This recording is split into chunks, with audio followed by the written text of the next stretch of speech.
ஆன்மா அருங்கோண சக்கரத்தில் ஒரு நல்ல வடிவத்தில் இருந்து அந்த ஆன்மா அருங்கோண சக்கரம் அப்படிங்கிறது ஒரு அனுபவம்னு பேர். அதுவே ஒரு பிரபஞ்சம்னு பேர். அதுவே ஆன்மா அருங்கோணம்னா ஆகாயம்னு பேர். அதுக்குள்ளேருந்து ஒரு செயல் வடிவத்தை செய்கிறது பெரிய பாக்கியமாக கருதுகிறேன். ஒவ்வொரு மனிதனுக்கும் இடைவெளி இல்லாத பெரிய பயணம் தொடர்ந்துக்கிட்டே இருக்குது. விலங்குகளில் ஆரம்பித்து மனிதர்களில் ஆரம்பித்து எல்லோருமே நம் ஒரு சிறு இடைவெளி கூட விடாமல் பயணிச்சுக்கிட்டே இருக்கிறோம். அந்த பயணத்துக்கு முடிவு எங்கன்னு தெரியலை. அந்த முடிவை எப்படி கண்டுபிடிக்கிறதுன்னு தெரியலை. தந்தை காட்டுவார்னு மகன் நினைக்கிறான், மகன் காட்டுவார்னு தந்தை நினைக்கிறான்.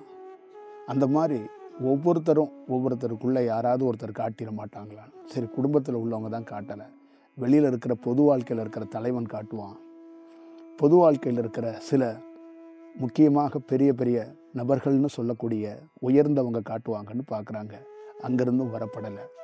அப்போ குரு காட்டுவார், கடவுள் காட்டுவார்னு நிறைய பேர் நினைக்கிறாங்க, வர்றாங்க. ஆனால் குருவும் இறைவனும் காட்டிக்கிட்டு தான் இருக்கிறாங்க. அதை அவங்களால உணர்ந்து அந்த செயல் வடிவத்தை பண்ண முடியலை, அந்த செயல் வடிவத்தை பிடிக்க முடியலை.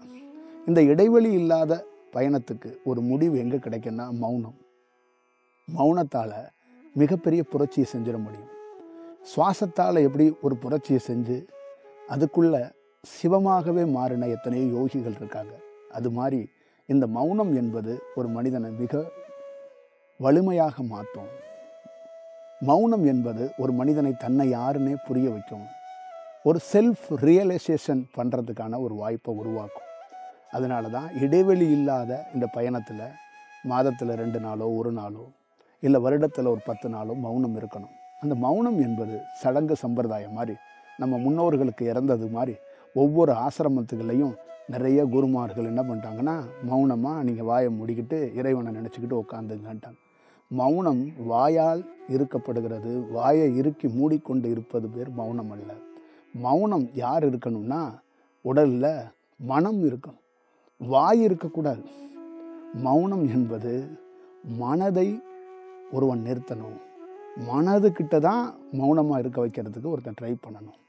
அப்போ பல நாள் தவம் செய்து ஒரு நிலைக்கு உள்ள ஒரு பொசிஷனுக்கு வந்ததுக்கப்புறம் அந்த மனது இன்னும் வலிமைப்படுத்துறதுக்கும் மனதை ஒருவன் செம்மைப்படுத்துவதற்கும் மௌனம் இருக்கணும். அப்போ மனம் கொஞ்சம் அமைதி அடைகிறது தான் மௌனமும் வாங்க. அந்த மனதை தான் மௌன விரதமாக எடுத்துக்கணும்.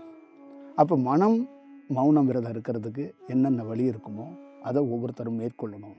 இங்கே நிறைய பேர் தன்னை வருத்திக்கிட்டு பேசாமல் இருப்பது பேர் மௌன விரதம், மௌனம் அப்படின்னு நிறைய பேர் இருக்கிறாங்க. அது கூட மாற்றப்படணும். இங்கே எல்லாரும் தவம் செய்கிறாங்க, எல்லாரும் ஒரு பயிற்சி செய்கிறாங்க. ஆனால் சாதிக்க முடியலை. காரணம் என்னன்னா, சடங்கு சம்பிரதாயம், மூட நம்பிக்கைகள். அவர்களுக்கு ஏதோ ஒரு வேலை, காலையில் எழுந்திரிச்சு உடல் பயிற்சி செய்கிற மாதிரி காலை மாலை ஏதோ ஒரு வேலை செய்யணும். ஒரு கல் உடைக்கிற வேலையை தமிழ்நாட்டில், இந்தியாவில், உலகம் முழுக்க ஒவ்வொரு ஆணும் ஒவ்வொரு பெண்ணும் ஒன்று மந்திரத்தை தூக்கிட்டு ஓடுறாங்க, இல்லைன்னா தவத்தை தூக்கிட்டு பாயையோ இல்லைன்னா ஒரு விரிப்பு ஏதாவது தூக்கிட்டு ஓடி போய் உட்காந்துக்கிறாங்க. ஒவ்வொரு குருமார்கள் கொடுக்குற பயிற்சிகளை எங்கேயோ உட்காந்துக்கிட்டு ஒரு வேலையாகவே செஞ்சுக்கிட்டு இருக்காங்க. இந்த பிரபஞ்சம் வேலை செய்யலை, ஒரு ஏக்கமாக இருக்கிறது, ஒரு சுழற்சியாக இருக்கிறது, ஒரு செயல் வடிவமாக இருக்குது. நாங்கள் ஆரம்ப காலகட்டத்தில் வேலை என்பது மனிதனாக இருந்தபோது வேலை, நான் தவம் செய்து ஒரு நல்ல ஒரு இடத்துக்குள்ள ஒரு அனுபவம் பெறும்போது வேலையாகவே இல்லை, மௌனமாகவே அப்படியே இருக்கிறேன். அந்த ஏக்கத்தை பார்த்துக்கிட்டே இருக்கிறேன். அந்த ஏக்கம்தான் எனக்கு செயல். ரோடு, பாலம், இங்கே போகிற எல்லா வாகனம் இதெல்லாம் கிடையாது. என்னுடைய கவனிப்பு எல்லாமே, என்னுடைய செயல் எல்லாமே உள்ளுக்குள்ள சுவாசம் ஒரு ஏக்கமாக போயிட்டுருக்குல்ல, அதை தான் கவனித்து அந்த மனதை எப்படி செயல்படுத்த வேண்டுங்கிறதுக்கு ஒரு வேலை நடந்துட்டு. இந்த செயலை நீங்கள் எல்லோரும் முடிஞ்ச அளவுக்கு இந்த மௌனத்தை ஒரு நாள் இந்த மனம் உங்கள் சொல் பேச்சு கேட்குறதுக்கு ஒரு நல்ல இடத்துக்கு வர்றதுக்கு வாய்ப்பை உருவாக்கணும். இதற்கு மெயின் என்னங்க செய்யணும்? எல்லா குருமார்களும் சொல்லித்தரதான் நாங்கள் செய்கிறோம். ஆனால் நீங்கள் என்ன சொல்ல வர்றீங்க அப்படின்னா, சரண்டர் இல்லை, உங்ககிட்ட சரணாகதி தத்துவம் இல்லை. வேலை செய்கிறீங்க, அது வேலை கிடையாதுங்க. தியானம் என்பது வேலை கிடையாது. மந்திரம் சொல்கிறது என்பது வேலை கிடையாது. காலைல 4 மணிக்கு எந்திரிச்சு தியானம் பண்ணணுங்கிறது வேலை கிடையாது.